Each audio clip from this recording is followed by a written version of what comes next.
के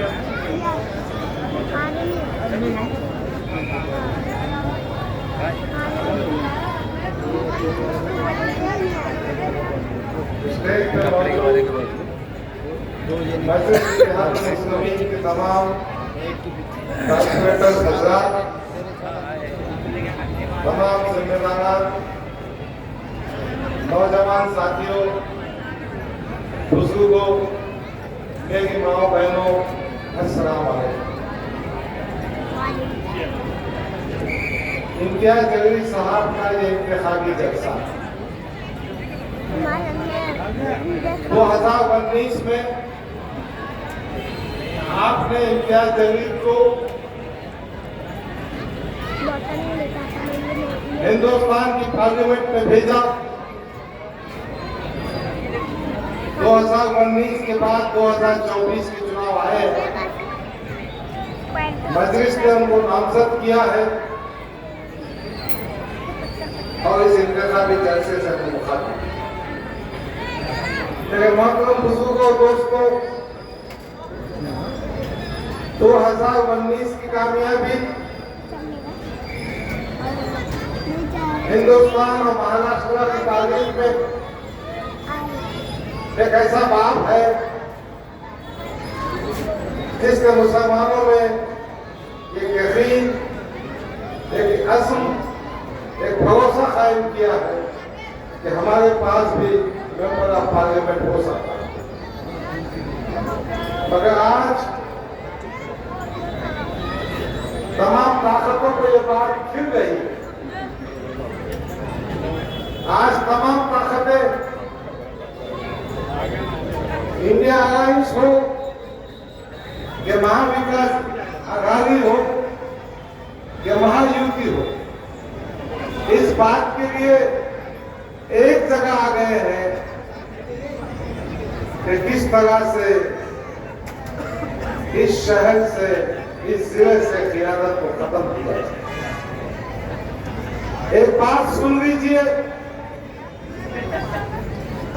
हिंदुस्तान की पार्लियामेंट में कई मुसलमान एमपी देखे 2014 से 19 तक 542 एमपी में 23 मेंबर ऑफ पार्लियामेंट मुसलमान थे और हैं। मगर क्या बात है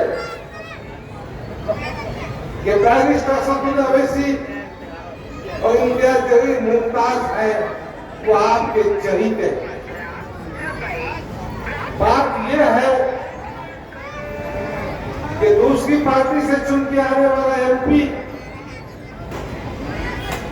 वो आपका नुमाइंदा नहीं होता है, वो राहुल गांधी का नुमाइंदा होता है, वो अखिलेश यादव का नुमाइंदा होता है, वो शरद पवार का नुमाइंदा होता है, वो सोनिया गांधी का नुमाइंदा होता है। आज मैं आपके दरमियान यही कहने खड़ा हूं कि इम्तियाज जलील आपका नुमाइंदा है। इम्तियाज जलील उस कायद के साथ में काम कर रहा है जो इस वक्त अजीज में मुसलमानों की वाहिद ताकतवर तवाना आवाज, ये बैरिस्टर सफीन अवैसी थे और हैं जिन्होंने पार्लियामेंट में C1 के कानून के मसले को फाड़ कर फेंक दिया। किसी में दम नहीं था। ये 23 एमपी ठाकुर हिजरों की फौज थी। ऐसे ऐसे हिजरे जो सीधे में मुंह नहीं खोल सकते। अरे तिरुपति बाजार का मसला, शरीयत का मामला हमारी रूह से जुड़ा हुआ है। हमारा गुनाहगार मुसलमान, हम गुनाहगार हो सकते हैं, मगर शरीयत मोहम्मदी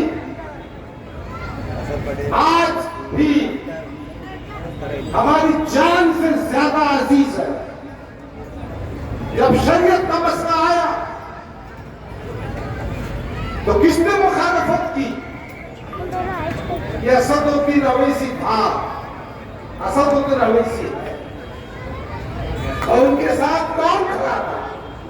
इम्तियाज जलील। देखो, बाबरी मस्जिद मुसलमानों की इबादत गाहों की बात जब आई तो मेरे ख्याल में सुप्रीम कोर्ट के फैसले के बाद कहा कि सुप्रीम कोर्ट सुप्रीम है, अदालत आलिया है, मगर सुप्रीम कोर्ट से भी गलती होती है। मेरे ख्याल में वो तारीखी अल्फाज किए जिसकी बुनियाद पर मैं आपसे वोट मांगने की बात करूं। मेरे ख्याल में पार्लियामेंट की अपनी आखिरी तकरीर में कहा, ये कहा कि बाबरी मस्जिद ही बाबरी मस्जिद है और इंशाअल्लाह हमेशा रहेगी। ये ताकत, ये हिम्मत, ये जसारत अगर किसी में है तो मजलिस के कायदीन है। इसीलिए मैं आपसे ये इल्तिजा करने आया कि इस क़ियादत को मजबूत करना, इस क़ियादत को क़ुव्वत देना।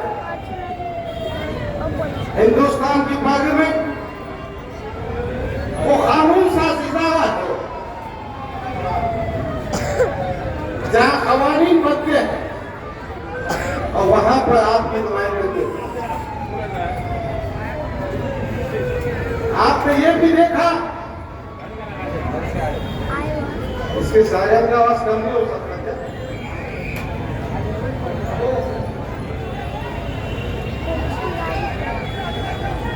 देखो भाई, ये एम्बुलेंस आ रही है।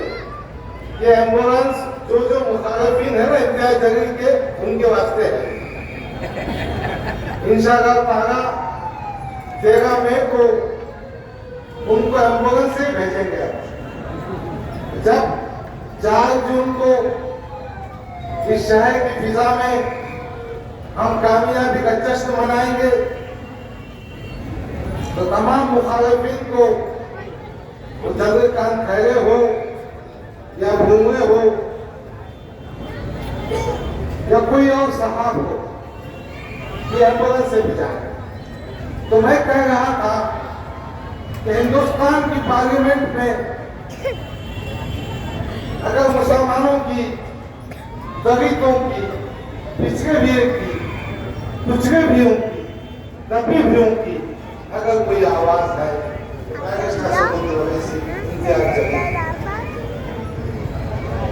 पार्लियामेंट में जाके बैठने का काम नहीं रहता। पार्लियामेंट अटेंड करके दिन भर का भत्ते का काम लेने का नहीं रहता। मैं इस वास्ते कह रहा हूं कि चंद्रकांत खैरे जो अभी महाविकास अघाड़ी का चेहरा लेके आए हैं, वो 20 साल मेंबर ऑफ पार्लियामेंट थे। उस 20 साल में चंद्रकांत खैरे ने 20 मिनट भी बात नहीं किया। अब समझ में आता था कि नहीं मालूम नहीं मुझे। उसके मुकाबले में इम्तियाज जलील 5 साल में पार्लियामेंट में आपकी बेबाक नुमाइंदगी करते रहा। मुस्लिम रिजर्वेशन की बात हो, दूसरे समाजों के रिजर्वेशन की बात हो, या औरंगाबाद शहर के पीने के पानी का मसला हो, या आदर्श घोटाला हो, या प्राइम मिनिस्टर आवास योजना, प्रधानमंत्री की एक योजना है जिसके जरिए गरीबों को मकान बनाकर दिए जाते हैं। वो योजना कई हजार मकान बनाने की थी, पर औरंगाबाद में वो योजना कागज पर ही थी। इम्तियाज जलील ने आवाज उठाई, अधिकारियों को टाइट किया और इम्तियाज जलील ने उसके लिए काम। तो मैं आपके पास उस गायक के लिए वोट मांगने आया हूं जो आपके मसाइल को बेबाकी से पार्लियामेंट में उठाता। अभी देखो ना, सियासत भी क्या चीज है, सियासत भी क्या चीज है। अच्छे अच्छे कैसे कैसे काम करते हैं। ये चंद्रकांत खड़गे की पार्टी, उद्धव ठाकरे की पार्टी, बाला साहब ठाकरे की पार्टी दो हिस्सों में तकसीम हो गई। उद्धव ठाकरे सेकुलर क्यों बन गए? भारतीय जनता पार्टी ने उनको महाराष्ट्र का चीफ मिनिस्टर बनने नहीं, फिर उन्होंने कांग्रेस से शादी निकाह करके, एनसीपी से निकाह करके महाराष्ट्र के मुख्यमंत्री बने। तो समझ में यह आया कि सत्ता और इख्तिदार के खातिर उद्धव ठाकरे जी ने एनसीपी और कांग्रेस से निकाह किया है, उनकी साथ में गए। क्या ये बातें उन बातों को झुकरा सकती है जिस बाला साहब ठाकरे ने कहा था कि बाबरी मस्जिद की शहादत में मेरा शिवसेना पर बड़ा फख्र है। इसी उद्धव ठाकरे ने असेंबली में कहा था कि बाबरी मस्जिद की शहादत हमारे शिव सैनिकों के नतीजे में हुई। क्या आपकी गैरत, क्या आपकी हमियत, क्या आपकी सोच और समझ इस बात को नजरअंदाज कर सकती है कि बाबरी मस्जिद की शहादत के जिम्मेदारी उठाने वाले, जाओ फैजाबाद जाकर देखो, बाबरी मस्जिद के ढाने वालों में क्या चंद्रकांत खैरे का नाम नहीं था? क्या उस चंद्रकांत खैरे को आप अपने दरवाजे पर खड़े करेंगे? क्या आप नहीं जानते एकनाथ शिंदे जिसका नुमाइंदा घूमे है, जो अपने आप को शिवसैनिक करता है, क्या ये बाबरी मस्जिद की शहादत में शरीक नहीं थे? अजीजा ने गिरामी दोस्तों को पहचानो, आपके हकीकी हमदर्द कौन है उनको पहचानो। अब आज आपके पास आकर सलाम अलैकुम, ईदगाह में पहुंच गए, खाने को बैठ जाए, घर को आ जाए, ये सब मगरमच्छ के आंसू है, ये धोखाधड़ी की बातें हैं। उनकी सहनियत में कोई तब्दीली नहीं थी। अब औरतों की भीख मांगने के लिए आपके बीच में चोला बदल गया। अभी अभी जो पार्लियामेंट का इंतजाम हो रहा है ना, कैसे कैसे नमूने देखो, नमूनों की फौज है। एकनाथ शिंदे की पार्टी की जो उम्मीदवार है, जिसके सपोर्ट में अजीत दादा की एनसीपी है और जो भारतीय जनता पार्टी है वो उसकी हिमायत में है, वो साहब का औरंगाबाद के हैसियत, उनका ठिकाना है बैठक, और फिर उनका धंधा क्या है? इलेक्शन में आपको फॉर्म भरना पड़ता, वो फॉर्म भरने में क्या पड़ता, मेरी जायदाद क्या है, मेरा धंधा क्या है, मेरे को पैसे कहां से मिलते। तो भूमरे साहब ने उसमें बताया कि उनके 27 शराब की दुकानें हैं वाह भाई वाह। अब तो हमारा खाता इस वक्त बनना चाहता कि 270 शराब की दुकानें खोलने का है। मुझे तो कहा गया है कि छू छू छू। अब क्या कहूं मैं उसके आगे, आप समझ रहे हैं। वो भी उम्मीदवार बन के खड़े हैं। और कौन सी पार्टी की जिम्मेदारी में? भारतीय जनता पार्टी जो नीति और नियत की बात करती है। और दूसरे उम्मीदवार वो मुकेश चंद्रकांत है जो 20 साल मेंबर ऑफ पार्लियामेंट। अब आपको तीनों उम्मीदवार में चुनना, क्या आप भूलने को वोट देंगे, चंद्रकांत खैरे को देंगे कि इम्तियाज जलील को देंगे? यकीनन 5 साल का इम्तियाज जलील का जो पीरियड, उसमें 2 साल कोविड में गुजर गए, 3 साल का वक्फा मिला। इम्तियाज जलील ने तरक्कियां की, काम किए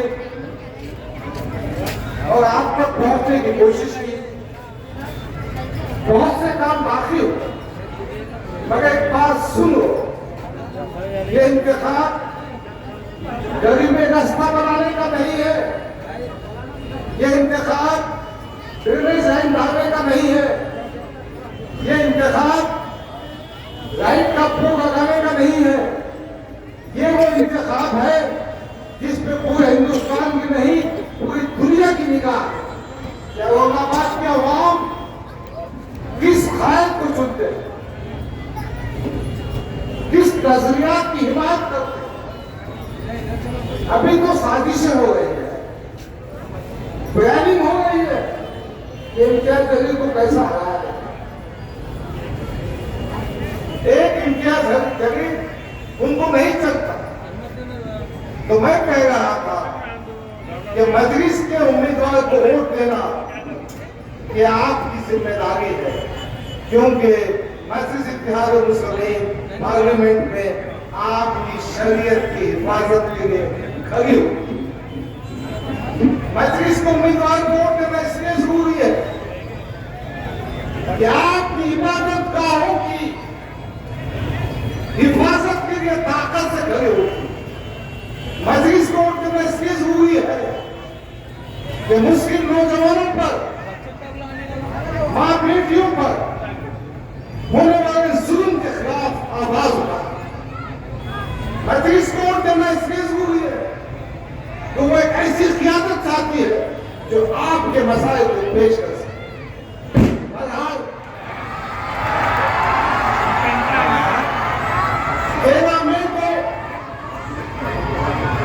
13 मई को आपको वोट देना है। इम्तियाज जलील की निशानी पतंग है। ईवीएम मशीन पर 7 नंबर पर निशानी के पतंग को दबाते हुए इम्तियाज जलील को भारी अक्सर से कामयाब करें। वक्त जाया किए बगैर